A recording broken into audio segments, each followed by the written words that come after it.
Friends, good morning. నేను మీ Shailu 3971 blogs. నా channel కానీ మీకు నచ్చినట్లయితే లైక్ చేయండి, షేర్ చేయండి, కామెంట్ చేయండి. ఓకేనా? ఇప్పటికైతే ఫుల్ వర్క్ ఉంది. నేను టుడే బ్లాగ్ మ్యాక్సిమం నేను తీయడానికి ట్రై చేశాను. స్కిప్ చేయకుండా, మిస్ చేయకుండా కంపల్సరీగా చూసేయండి. ఫ్రెండ్స్, ఇప్పుడు బట్టలు అన్నీ తెచ్చి అయితే చైర్ పైన అయితే వేసేసిన ఫ్రెండ్స్. అన్నీ మర్చేయాలి. ఇంకా ఇప్పుడు వచ్చేసి పాలకూర పప్పు అయితే ఫ్రెండ్స్, పాలకూర అయితే తీసుకొని వచ్చాను. ఈవినింగ్ పాలకూర పప్పు అయితే చేయాలనుకుంటున్నాను. ఓకే ఫ్రెండ్స్, ఇదిగోండి బట్టలు అయితే తెచ్చి అన్ని చైర్ పైన అయితే వేసేసాను. ఇవన్నీ మర్చేయడానికి కనీసం ½ అన్న పడుతుంది ఫ్రెండ్స్. అవన్నీ మర్చేయడానికి డికాషన్ అయితే పెట్టుకుంటున్నాను ఫ్రెండ్స్. నేను పాలు అయితే తీసుకురావడం లేదు, ఇంకా 5 days అవుతుంది మిల్క్ తీసుకురాక. డికాషన్ అయితే పెట్టుకొని తాగుతున్నాను. సాయంత్రం వచ్చేసి పాలకూర పప్పు చేయాలని అనుకుంటున్నాను.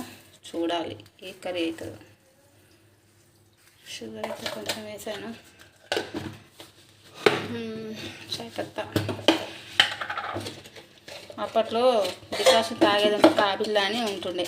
అలా ఎంతమందికి తెలిసిన కామెంట్ బాక్స్లో కామెంట్ చేయండి. ఓకేనా ఫ్రెండ్స్?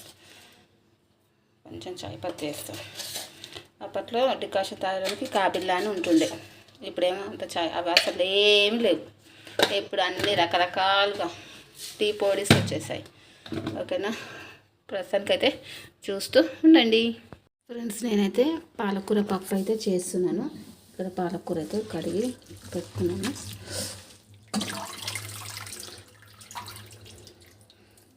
వేసేసుకోవాలి, క్లీన్ చేసుకోవాలి. క్లీన్ చేసేసుకొని పెట్టుకొని పప్పు కూడా మనం శుభ్రంగా వాష్ చేసుకొని పెట్టుకోవాలి. ఓకేనా? అండ్ ఇందులో వచ్చేసి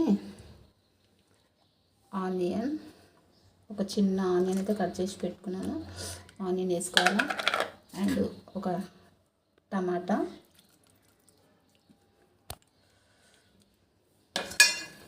అండ్ కొంచెం జీలకర్ర,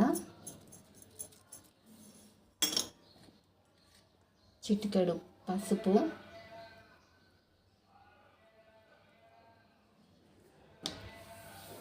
ఓకేనా? వేసి ఇప్పుడు మూత పెట్టేసుకొని కుక్కర్ అయితే పెట్టేసుకోవాలి. ఓకేనా?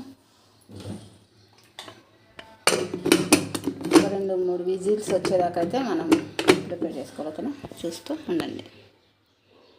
పాలకూర అయితే ఉడికైతే పోయింది. ఇప్పుడు ఉడికింది. ఒక 2 విజిల్లకు అయితే ఉడికిపోయింది. అయితే ఇప్పుడు అందులో వచ్చేసి మనము 2 tablespoon కారం అయితే వేసుకోవాలి. ఓకే?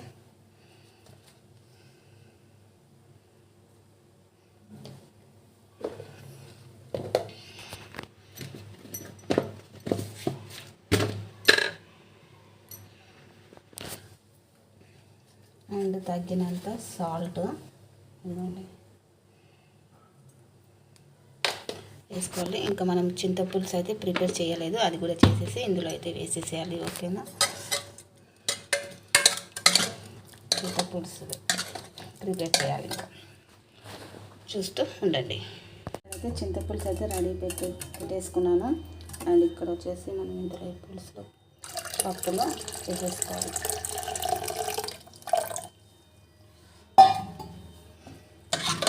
ఇంకా స్టవ్ మీద పెట్టేసాను. ఓకేనా ఫ్రెండ్స్? చూస్తూ ఉండండి. పాలకూర పప్పు అయితే రెడీ అయిపోయింది. కొంచెం ఒక్క 5 minutes ఉడికినాక అప్పుడైతే మనం స్టవ్ ఆఫ్ చేసేసేయాలి. వేడి వేడి అన్నంలోకి సూపర్ అంటే సూపర్గా ఉంటుంది ఫ్రెండ్స్. ఇంకా మీరు కూడా ఇలా ట్రై చేయండి. ఓకేనా? చూస్తూ ఉండండి.